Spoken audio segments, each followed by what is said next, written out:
അപ്പൊ ഇന്ന് നമ്മൾ താജ്മഹൽ കാണാൻ പോവാണ്. പുറത്തുനിന്നുള്ള വ്യൂവും നമ്മൾ കുറച്ചുകൂടി നടന്നു വരുമ്പോൾ താജ്മഹൽ കാണുന്ന ഒരു വ്യൂവും അടിപൊളിയായിരുന്നു കേട്ടോ. 14ാമത്തെ പ്രസവത്തിലാണ് മുംതാസ് മരണപ്പെടുന്നത്. അപ്പൊ മുംതാസിന്റെ ഓർമ്മയ്ക്കായിട്ടുള്ള ഒരു പ്രണയ സ്മാരകമാണ് താജ്മഹൽ എന്നുള്ളത്. ഇന്ത്യയിൽ നിന്നും പേർഷ്യയിൽ നിന്നും യൂറോപ്പിൽ നിന്നൊക്കെ 20,000 തൊഴിലാളികളാണ് താജ്മഹലിൽ പണി തീർത്തിട്ടുള്ളത്. മുംതാസിന്റെ ഓർമ്മയ്ക്കായിട്ട് മാർബിൾസും വില കൂടിയ സ്റ്റോൺസ് വെച്ചിട്ടാണ് കേട്ടോ ഇത് പണിതിട്ടുള്ളത്. ഞങ്ങൾ പോയിട്ടുള്ളത് സൺഡേ ആണ്, അതുകൊണ്ട് അത്യാവശ്യം തിരക്കുണ്ടായിരുന്നു. രാവിലെ പോയി കഴിഞ്ഞാൽ നല്ല ഫോട്ടോസും വീഡിയോസ് ഒക്കെ എടുക്കാൻ പറ്റും കേട്ടോ. ചൂടായതുകൊണ്ട് തന്നെ നമുക്ക് തണുത്ത വെള്ളമൊക്കെ അവിടെ നിന്ന് ഫ്രീ ആയിട്ട് എടുക്കാം കേട്ടോ. പിന്നെ താജ്മഹൽ കയറുമ്പോൾ ഈ ഒരു സോക്സ് നിങ്ങൾ ഇടണം.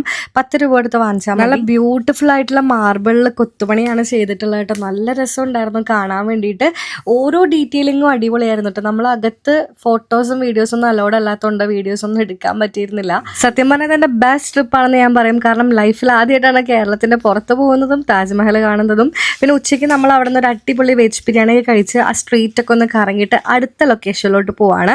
അത് ആഗ്ര ഫോർട്ടാണ് കേട്ടോ. ആഗ്ര നഗരത്തിലെ ചെങ്കോട്ട എന്നറിയപ്പെടുന്ന അതിമനോഹരമായ ഒരു ഫോർട്ടാണ് ആഗ്ര ഫോർട്ട്. ഷാജഹാനെ സ്വന്തം മകൻ തടവിലാക്കിയതും ആഗ്ര ഫോർട്ടിലാണ് കേട്ടോ. സ്വന്തം പത്നി കിടന്നുറങ്ങുന്ന താജ്മഹൽ ഷാജഹാന് ആഗ്ര ഫോർട്ടിലിരുന്ന് കാണാൻ പറ്റുമായിരുന്നു കേട്ടോ. ആ ഒരു വ്യൂ ആണ് നിങ്ങൾ കാണുന്നത്.